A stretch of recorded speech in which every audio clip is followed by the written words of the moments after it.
Yeah, I was going to Hamburg, and then I was like, well, I'm going to Hamburg. I wonder if that's where the hamburger was invented. And then it's actually a very highly disputed fact, or where the hamburger was invented. Nobody really knows, and there's about 3 or 4 places in America that claim to have invented it, but also there was like this thing called the hamburger steak sandwich that was made in Hamburg that was given to sailors on boats.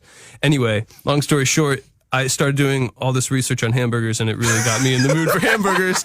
And then I was in Hamburg, and I had like a hamburger for dinner and then a hamburger as my first meal the next day. And I was like, I got to get out of here. This has got to stop. Did you get to the bottom of the origin of the hamburger, Dane? Well, you don't really know. But actually, coming back to the film, one of the places that claims to have invented the hamburger is Fairmount, Indiana, where James Dean was born. Yeah. It's full circle. That's weird. Yeah. And so somebody there had like a food stand, or I don't know, attached to a gas station.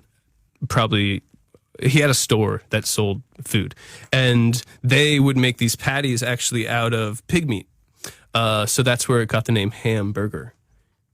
Oh my God. You really have, I thought for a second you were winding me up. You really have researched into this, haven't you? Yeah. But then the other origin, there's a place like in Texas that claims to have invented the hamburger. And then there's a place right outside of Yale University where I've actually eaten there. And they claim to have also invented the hamburger.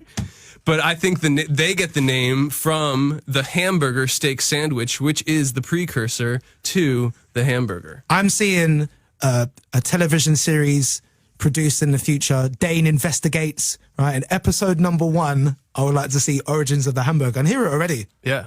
Maybe I could just play a hamburger in my next film. But you're on to a winner, Dane.